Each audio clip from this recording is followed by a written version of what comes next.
privilège de porter les salutations de l'Église mondiale à chacun de vous, notamment pendant cette époque, cette situation où nous pouvons voir cette série de pasteur Alain Corali qui s'appelle « Plus que vainqueur ». Oui, avec Christ, avec la puissance du Saint-Esprit, nous sommes plus que vainqueurs.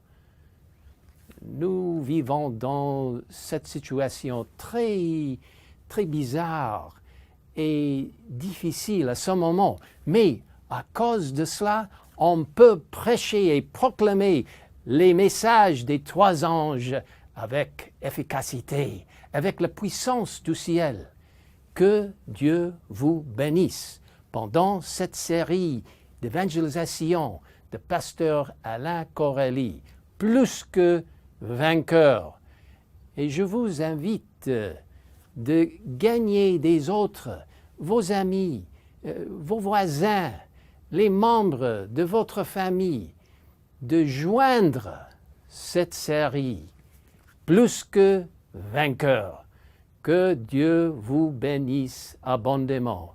Jésus revient bientôt. Maranatha.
Chers amis, chers téléspectateurs, encore une fois, que la grâce de Dieu soit avec vous. Nous voulons vous exprimer notre joie. Merci de nous rejoindre. Le thème, plus que vainqueur, avec le pasteur Alain Corali. Mais comme d'habitude, avant de vous annoncer le sujet d'aujourd'hui, nous accueillons Madame Caroline Corali qui va nous parler de la vie familiale. Bienvenue Madame Caroline. Bonsoir. Bienvenue ce soir à notre rubrique santé qui est sur le stress. Notre sujet va vous conduire à réfléchir sur comment faire face au stress et à la violence de la vie. Chacun doit faire face à des temps difficiles dans sa vie. Pour certains, la vie est plus difficile que pour d'autres. Chacun de nous doit trouver comment faire face au stress et même aux comportements violents qui proviennent souvent de ceux que nous aimons. Ceux qui sont mal nourris ou mal logés sont ceux qui sont surmenés ou doivent faire face à des problèmes familiaux se sentant souvent stressés. De plus, certains doivent faire face à la violence sous la forme de discussions, de disputes, de viols ou de vols et même de guerre. Le stress peut être causé par des membres de notre famille ou par des voisins qui nous causent du tort ou par des conflits tribaux. Même les riches connaissent le stress et sont souvent dépassés par leurs problèmes. Que cela nous plaise ou pas, chaque jour nous apporte de nouveaux défis, physiquement, mentalement et spirituellement. Parfois, nous désignons tous ces problèmes et ennuis de la vie sous le nom de stress. Le stress est une force qui travaille contre nous. Il peut venir d'en dehors de nous-mêmes, là où nous n'avons aucun contrôle.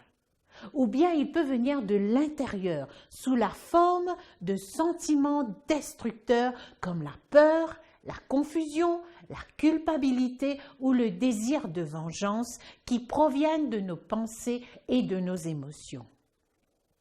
Peut-être quelqu'un vous a-t-il fait du tort, peut-être même sans le vouloir. Dans votre esprit, vous avez des tas de raisons pour être perturbé et pour laisser libre cours à vos sentiments négatifs. Toutes ces forces sont désignées sous le nom de stress. Nous invitons parfois le stress par les choix que nous faisons dans notre vie. Un style de vie malsain peut nous faire perdre notre force. Des amis mal choisis peuvent nous attirer des ennuis. Comment surmonter les problèmes et les stress de la vie? L'une des meilleures manières de gérer toutes les sortes de stress est de connaître Dieu. Il vous fortifiera contre les stress qui vous entourent.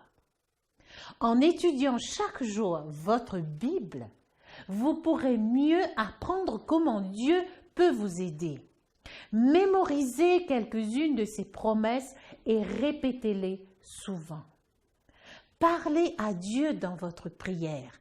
Exposez-lui vos stress et vos préoccupations et il vous aidera à leur faire face. Une autre manière d'améliorer notre capacité à gérer le stress est de corriger les pratiques destructrices de notre style de vie. Nous ne pourrons pas croître physiquement, mentalement ou spirituellement si notre corps n'est pas maintenu en bonne santé. Voici les lois de base de la vie qui pourront nous garder forts. Ayez un bon régime consistant en une variété d'aliments d'origine végétale, naturelle et non raffinée. Évitez les aliments vides, les boissons sucrées, les bonbons, les aliments trop riches et les fast-foods. Évitez toutes les substances nocives comme le tabac, la caféine, l'alcool, les drogues et autres produits chimiques. Faites de l'exercice en plein air, là où il y a de l'air pur et propre et la lumière et du soleil. L'exercice régulier est l'un des meilleurs réducteurs de stress. Prenez le temps pour prendre le repos qui vous est nécessaire. Vous travaillerez avec plus d'efficacité et gérerez mieux le stress si vous êtes bien reposé. Utilisez l'eau en abondance, buvez beaucoup d'eau et prenez un bon bain régulièrement.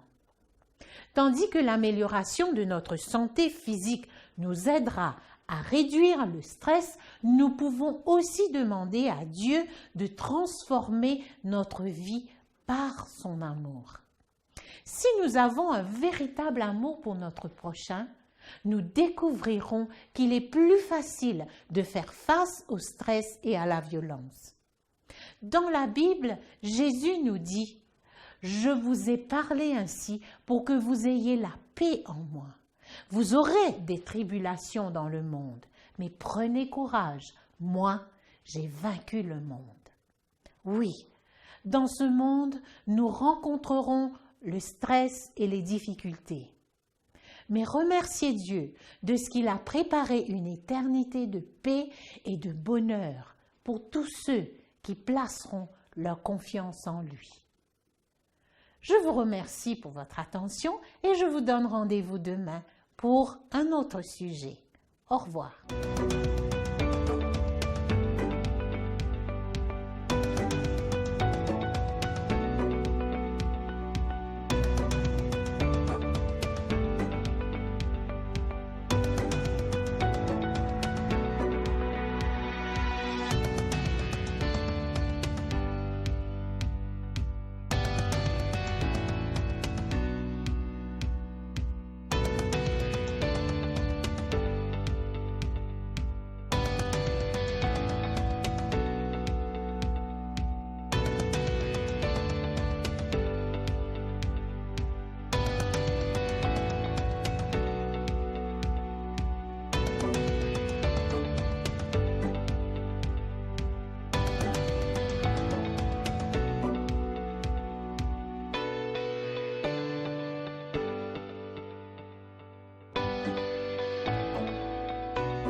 Merci, Madame Caroline, pour cette présentation. Le sujet d'aujourd'hui, comment trouver la paix au milieu de tempêtes de la vie? Comment faire face aux tempêtes de la vie? Découvrez celui qui peut calmer la tempête, à savoir le Sauveur et Seigneur Jésus-Christ, avec le pasteur Alain Corali. Chers amis, c'est avec joie et un très grand plaisir que je me retrouve avec vous ce soir pour partager la bonne nouvelle de Jésus-Christ. J'espère que par la grâce de Dieu, nous allons passer des moments merveilleux dans l'étude de sa parole et qu'en sortant de là, nous serons enrichis dans notre expérience spirituelle. Ce soir, avant d'entamer notre étude, j'aimerais vous inviter à qu'on prie ensemble. Prions. Éternel notre Dieu, nous voulons une fois de plus réclamer ta grâce et ta présence. Alors que nous ouvrons ta sainte parole, conduis-nous dans cette étude par ton Esprit Saint, au nom de Jésus. Amen. J'aimerais ce soir vous inviter à ouvrir votre Bible dans l'Évangile selon Marc, le chapitre 4, et nous lirons à partir du verset 35. La parole de Dieu nous dit ceci.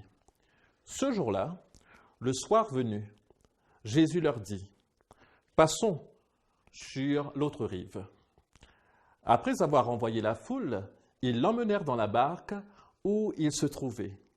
Il y avait aussi d'autres barques avec lui. Un vent violent s'éleva et les vagues se jetaient sur la barque, au point qu'elle se remplissait déjà. Et lui, il dormait sur le coussin. Ils le réveillèrent et lui dirent « Maître, cela ne te fait rien que nous soyons en train de périr ?» Il se réveilla, menaça le vent et dit à la mer « Silence, tais-toi !» Le vent tomba et il eut un grand calme. Puis il leur dit « Pourquoi êtes-vous si craintifs? Comment se fait-il que vous n'ayez pas de foi ?» Ils furent saisis d'une grande frayeur et ils se disaient les uns aux autres « Qui est donc cet homme? Même le vent et la mer lui obéissent. » J'ai intitulé le message de ce soir « Comment faire face aux tempêtes de la vie ?» Je crois que vous seriez d'accord avec moi si je vous disais que notre monde actuel connaît une véritable tempête. Comme nous le savons, des vents violents ont soufflé sur notre planète ces derniers mois. Les incendies de forêt en Australie, les invasions de criquets en Afrique de l'Est, les troubles sociaux aux États-Unis, les tensions militaires entre la Corée du Nord et la Corée du Sud, et bien sûr, la pandémie du Covid-19, sont autant de preuves que nous traversons effectivement une tempête. Les tempêtes de la vie ne se produisent pas seulement à grande échelle. Elles affectent aussi également chacun d'entre nous à un niveau très personnel. Et pour beaucoup, les tempêtes de la vie font des ravages. L'inquiétude, l'anxiété, la peur, le désespoir ont conduit des millions de personnes à faire une dépression majeure. Cela pour expliquer pourquoi les ventes mondiales d'antidépresseurs s'élèvent aujourd'hui à 12 milliards de dollars. Les gens ont du mal à faire face à la vie. En fait, l'Organisation mondiale de la santé prévoit que d'ici 2030, la dépression sera la principale cause de mauvaise santé dans le monde. Et la question que nous voulons nous poser ce soir est la suivante. Comment pouvons-nous lutter avec succès contre les tempêtes de la vie? Comment pouvons-nous trouver la paix au milieu de la tempête? Si vous faites face à la tempête, je suis porteur de bonnes nouvelles. Voyons ensemble le chapitre 4 de l'Évangile selon Marc et considérons d'abord la nature de la tempête. Tout d'abord, nous devons comprendre que les tempêtes sont inévitables. Les tempêtes sont inévitables. Il y a quelques années de cela, j'ai eu l'occasion de me rendre en Israël. Et l'un des premiers sites que j'ai eu l'occasion de visiter était le lac de Galilée. Le lac de Galilée est une masse d'eau inhabituelle. Elle est relativement petite, 20 km de long et 11 km de large, mais elle a une profondeur de 45 mètres. Et son rivage est à 200 mètres sous le niveau de la mer. Et comme la mer de Galilée est située au-dessous du niveau de la mer et qu'elle est entourée de montagnes, elle est susceptible de subir des tempêtes violentes, créant des vagues qui peuvent atteindre parfois 6 mètres. S'il est vrai que les tempêtes sur le lac de Galilée sont inévitables, il en va de même pour nos vies. Que cela nous plaise ou non, nous allons tous rencontrer les tempêtes de la vie.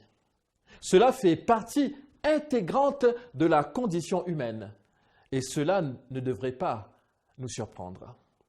Jésus lui-même a déclaré dans Jean le chapitre 16, le verset 33, « Vous aurez à souffrir dans le monde ». Et au risque d'être accusé de pessimisme, je voudrais vous dire ce soir, chers amis, que les tempêtes de la vie sont inévitables, immanquables. Aucun d'entre nous n'aime ces tempêtes, mais elles aiment venir sans y être invitées. Mes amis, non seulement ces tempêtes sont inévitables, mais elles sont aussi imprévisibles. La mer peut être calme une minute et violente la suivante. Et qui aurait prédit que la tempête se serait abattue sur Jésus et sur ses disciples? La soirée avait été calme et agréable, et la tranquillité reposait sur le lac. Mais tout à coup, l'obscurité a recouvert le ciel et une tempête féroce a éclaté sur le lac. Le verset 37 nous dit qu'un vent violent s'éleva et les vagues se jetaient sur la barque au point qu'elle se remplissait déjà. Mes amis, les tempêtes de la vie nous prennent souvent par surprise, car elles sont soudaines, surprenantes et inattendues. Les choses peuvent aller bien à un moment donné et le lendemain, nous nous trouvons au milieu d'une terrible et horrible tempête. Quelqu'un frappe à la porte, on reçoit un coup de téléphone, ou on va chez le médecin et on se retrouve là, entouré de vagues énormes et de vents violents. Mes amis, je suis venu ici ce soir, non seulement pour vous dire que les tempêtes sont inévitables et imprévisibles, mais aussi pour vous dire qu'elles sont souvent insolubles. Elles sont difficiles à expliquer. Il est certain que certaines des tempêtes que nous rencontrons sont de notre propre fait. Par exemple, si nous fumons trop ou buvons beaucoup, nous ne devrions pas être surpris si nous développons des problèmes de santé. Cela va de soi, n'est-ce pas?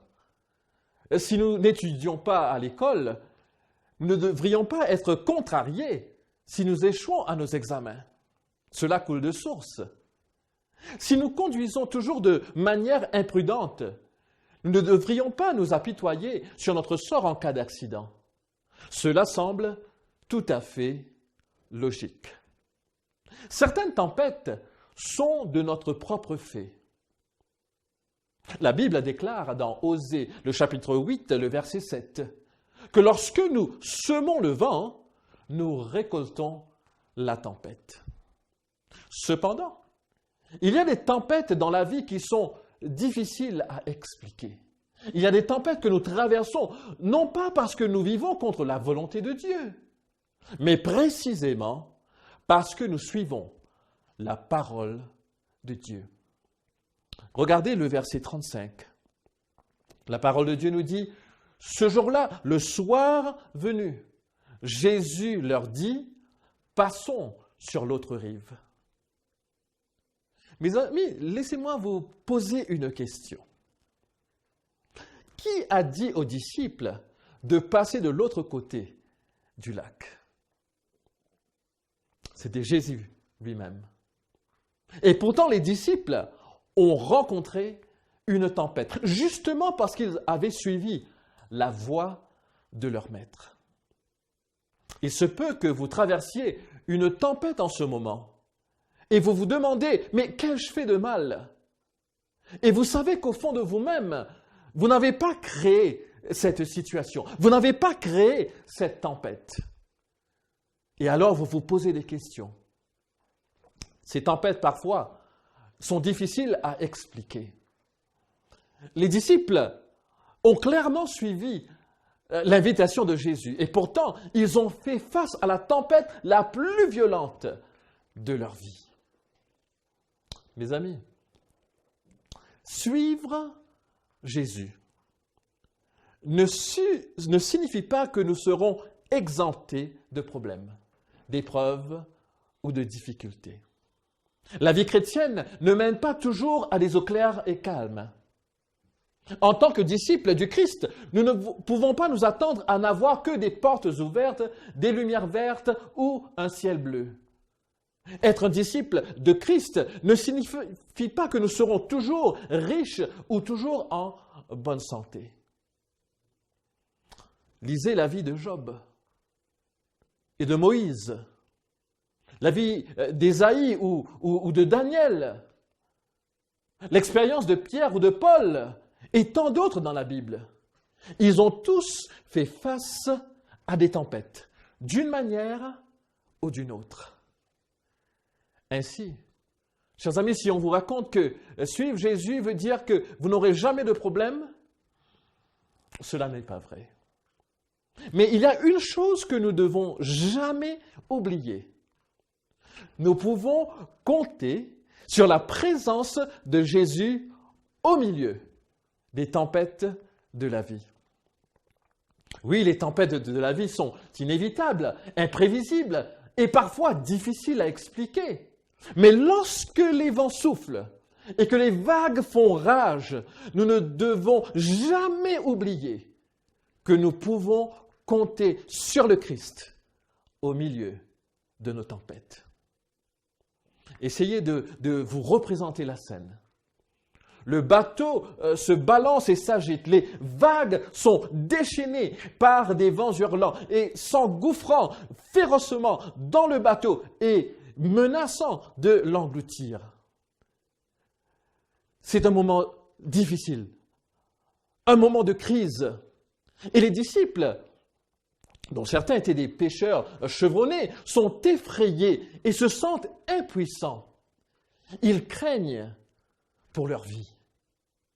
Car voyez-vous, quand les tempêtes de la vie arrivent, elles apportent souvent avec elles la peur, l'anxiété et la douleur. Et cette nuit-là, la tempête n'était non seulement sur la mer, mais elle était au-dedans du cœur des disciples. Elle était dans le cœur des disciples. Et c'était là où la tempête faisait encore plus rage. La Bible déclare au verset 38, « Et lui, c'est-à-dire Jésus, dormait à l'arrière sur le coussin. Ils le réveillèrent et lui dirent, « Maître, cela ne te fait-il rien que nous soyons en train de mourir ?» Maintenant, vous devez comprendre, chers amis, que ce n'était pas une question. C'était une accusation. Ils accusaient essentiellement Jésus d'être indifférent. Pourquoi nous as-tu mis dans cette situation? Tu ne te soucies pas que nous périssions? Pourtant, il y a 3 bonnes raisons pour lesquelles les disciples n'auraient pas dû paniquer. Tout d'abord, ils avaient la promesse du Christ, qu'ils iraient de l'autre côté. Et ils devraient avoir compris maintenant que lorsque Jésus promet quelque chose, quand il fait une promesse, il la tient toujours. Mes amis, notre Seigneur ne promet pas un voyage facile, mais il promet toujours une arrivée garantie à notre destination. Deuxièmement, les disciples auraient dû comprendre que le Seigneur lui-même était avec eux et qu'il n'avait donc rien à craindre. Ils avaient déjà vu sa puissance démontrée par tant de miracles. S'attendaient-ils maintenant que le Seigneur se noie avec eux? Enfin, ils pouvaient voir que Jésus était parfaitement en paix, même au milieu de la tempête. Ce seul fait aurait dû les encourager. Et pourtant, ils ont eu peur, ils sont devenus craintifs et ils se sont écriés « Seigneur, tu es indifférent à ce qui nous arrive. » Combien de fois réagissons-nous comme les disciples? Quand nous nous sentons seuls au milieu de la tempête. Pourquoi cette maladie? Ne vois-tu pas que je ne peux plus la supporter? Pourquoi ce chagrin? Pourquoi m'as-tu enlevé la personne que j'aime le plus? Pourquoi cette perte d'emploi? Je dois subvenir à mes besoins, aux besoins de ma famille. Ne vois-tu pas, Seigneur? Pourquoi ce divorce? Pourquoi ce rejet? Pourquoi permets-tu que mes enfants soient rebelles? Ne vois-tu pas que cela me tue?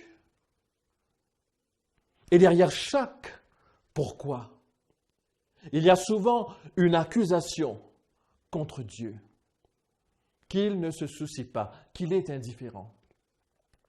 Et pourtant, je suis là ce soir pour vous dire que le Seigneur n'est pas indifférent. Nous avons sa promesse dans Ésaïe 43, les versets 1 et 2. N'aie pas peur, car je t'ai racheté. Je t'ai appelé par ton nom, tu m'appartiens. Si tu traverses l'eau, je serai moi-même avec toi. Si tu traverses les fleuves, ils ne te submergeront point. C'est la promesse de Dieu. Oui, chers amis, notre Seigneur, notre Dieu, se soucie de nous. Il ne nous quittera pas au milieu de la tempête. Il ne nous abandonnera pas. Voyons maintenant comment Jésus procure la paix au milieu de la tempête. Alors que la tempête faisait encore rage et que les vagues se brisaient encore sur eux, le verset 39 dit que le Christ se réveilla, menaça le vent et dit à la mer, « Silence, tais-toi » Et le vent tomba et il eut un grand calme. Cette tempête qui terrifiait tant ces hommes ne posa aucun problème au Seigneur Jésus. Un seul mot du Christ suffit pour calmer la tempête. Mais écoutez la question que Jésus a posée à ses disciples. Pourquoi avez-vous si peur? N'avez-vous toujours pas de foi? Quel était le problème des disciples selon Jésus? Était-ce la tempête? Non. C'était leur manque de foi. Et le plus grand danger n'était pas le vent ou les vagues, c'était l'incrédulité dans leur cœur. Au lieu de regarder à Jésus, ils ont regardé à la puissance de la tempête, la taille des vagues et la force du vent. Ils regardaient leur propre faiblesse, leur fragilité et leur incapacité. Ils regardaient la fragilité de leur bateau. Mes amis, je suis venu pour vous dire que alors que nous sommes au début de ces conférences, que nos plus grands problèmes ne sont pas autour de nous. Ils sont au-dedans de nous. Et c'est pour cela que nous avons besoin de Jésus-Christ. Car avec Christ en nous, car avec Christ avec nous, nous pouvons faire face aux tempêtes de la vie. Et c'est pour cette raison que nous avons besoin de sa présence dans nos vies. C'est pour cette raison que nous avons besoin de sa présence dans nos cœurs. Il nous donnera la force au milieu de nos épreuves. Il nous donnera la force au milieu de nos difficultés, de nos problèmes. Il nous donnera l'espoir au milieu de notre découragement. Il nous donnera de la force dans notre faiblesse, le repos dans notre douleur, la joie dans notre chagrin. En lui, il y a de la force pour chacune de nos situations. Sa grâce nous suffit. Pour revenir à cette histoire de l'Évangile, lorsque la paix est revenue sur le lac, les disciples murmurèrent entre eux. Qui est donc cet homme? Même le vent et la mer lui obéissent. Qui est-il? Chers amis, c'est la plus grande question que vous pourriez vous poser pendant votre vie, pendant cette vie. Qui est-il? Et c'est ce que nous voulons découvrir alors que nous allons nous réunir chaque soir pendant ces conférences bibliques. Qui est-il? N'est-il qu'un prophète, un grand enseignant ou un guérisseur ou un révolutionnaire pacifique? Qui est-il? Il est plus que tout cela. Demandez au prophète Ésaïe, et il vous dira dans Ésaïe 9, le verset 6, « Et il sera appelé merveilleux conseiller, Dieu tout-puissant, Père éternel, Prince de la paix. » Demandez à Jean-Baptiste, et il vous dira dans Jean 1, le verset 29, qu'il est l'agneau de Dieu qui ôte les péchés du monde. Interrogez Paul à ce sujet, et il vous dira cela dans Colossiens, le chapitre 1, le verset 16 et 17. En effet, c'est en lui que tout a été créé dans le ciel et sur la terre. Le visible et l'invisible, trône, souveraineté, domination, autorité, tout a été créé par lui et pour lui. Il existe avant toute chose et tout subsiste en lui. Oui, la parole de Dieu est claire que Jésus est Seigneur.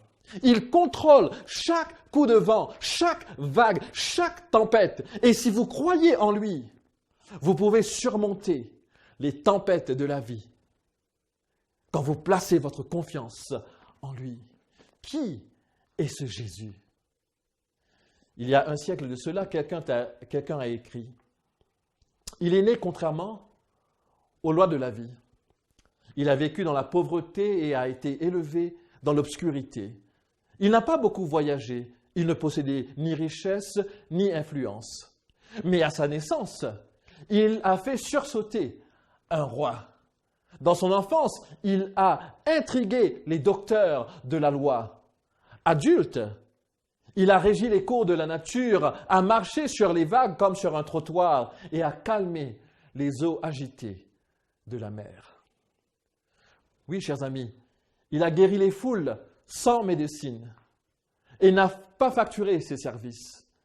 Il n'a jamais écrit de livre et pourtant, toutes les bibliothèques du monde ne pourraient pas contenir les livres qui ont été écrits sur lui. Il n'a jamais écrit de chansons et pourtant, il a fourni le thème de plus de chansons que tous les paroliers réunis.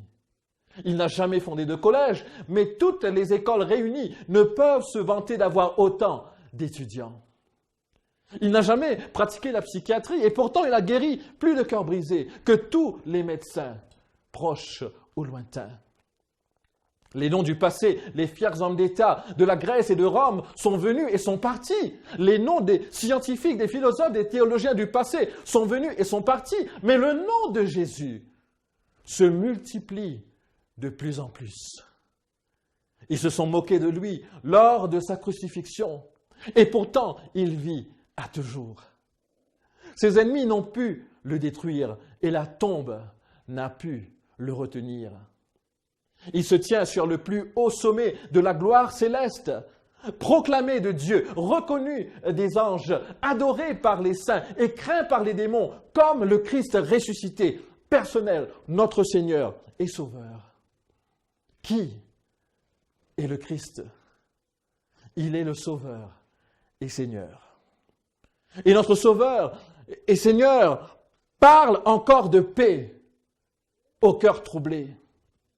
À ceux qui veulent l'entendre, il procure la paix. À ceux qui veulent l'accepter, il leur donne sa paix. À ceux qui craignent la mort, il dit « Je suis la résurrection et la vie ». À ceux qui ont faim de sens et de but, il dit « Je suis le pain de vie ». À ceux qui sont perplexes et ne savent pas par quel chemin prendre, il dit « Je suis le chemin, la vérité et la vie ». À ceux qui sont stressés et anxieux, il dit « Venez à moi, vous tous, qui êtes fatigués et chargés, et je vous donnerai du repos. » Je ne sais pas ce qu'il est pour vous, mais Jésus a été bon envers moi. Il est venu me chercher alors que je me trouvais dans une situation la plus confuse. Il m'a purifié et il a changé ma vie. Je sais qu'il est Seigneur. Je sais qu'il est roi. Il a été la réponse à toutes mes questions, la paix à toute ma détresse, la force à toutes mes faiblesses. Il est le soleil qui éclaire ma route, le pain qui apaise ma foi, l'eau qui étanche ma soif, le vent qui dynamise mon âme. Il est un refuge pour les sans-abri, un ami pour ceux qui sont seuls. Il soutient les nécessiteux et donne de la force à ceux qui sont fatigués. Il guérit les malades et les faibles. Il libère les captifs et les rend prisonniers de l'espoir. Chers amis, Christ n'a pas d'égal. Christ n'a pas de rival. Il n'y a aucun comme lui. Personne ne peut se comparer à lui et personne ne peut rivaliser avec lui. Et ce soir, si vous traversez une tempête de souffrance, il peut vous soulager. Si ce soir, vous faites face à une tempête de chagrin, il peut réconforter votre âme. Et si c'est une tempête de péché, il peut vous pardonner et vous délivrer. Il y a quelques années de cela, je tenais des conférences bibliques à Kinshasa. Et alors qu'un soir, j'ai fait un appel pour ceux qui voulaient suivre le Christ. Certains sont venus et là, on a prié ensemble. Mais là, il y avait une jeune fille qui pleurait sans pouvoir se retenir. Et à la fin de la prière, il a dit « Pasteur, est-ce qu'on peut parler un à un ?» Et c'est ainsi qu'on s'est retrouvés dans un coin avec un autre ami. Et là, elle continuait à pleurer et à pleurer. Et il m'a dit « Pasteur, ce soir, j'avais pris la ferme résolution de me suicider. Et je me suis dit, je vais d'abord écouter à la parole de Dieu et ensuite, je vais le faire. Je vais mettre fin à ma vie. Mais alors que vous avez prêché, mon cœur a été touché et je veux suivre Jésus. » Et c'est alors qu'elle a plongé sa main dans son sac et elle a retiré un couteau et m'a remis le couteau. Et là, on a prié ensemble encore une fois. Et les larmes de joie ont remplacé les larmes de douleur. Jésus avait transformé sa vie. Chers amis, ce soir, je ne sais pas dans quelle situation vous êtes, mais je veux vous dire une chose. C'est qu'en Jésus, vous pouvez avoir la paix au milieu de la tempête. Et si vous placez votre foi en lui, vous connaîtrez cette paix qui dépasse tout entendement. Seule la foi en Christ peut vous apporter la paix au milieu de la tempête. Et ce soir, si vous n'avez pas fait de Jésus votre Sauveur et Seigneur, je vous invite, chers amis, à le faire? Pourquoi ne pas l'inviter dans votre vie? Pourquoi ne pas l'inviter dans votre cœur? Ce soir, vous pouvez avoir un nouveau départ, avoir la paix du cœur. Et si tel est votre désir, j'aimerais vous inviter à prier avec moi ce soir. Si c'est votre désir de vous donner entièrement à Jésus, je vous invite à répéter après moi. Prions. Seigneur, je viens à toi ce soir, reconnaissant que je suis un pécheur qui a besoin d'être lavé, d'être purifié. Pardonne-moi pour toutes mes fautes, pour tous mes péchés.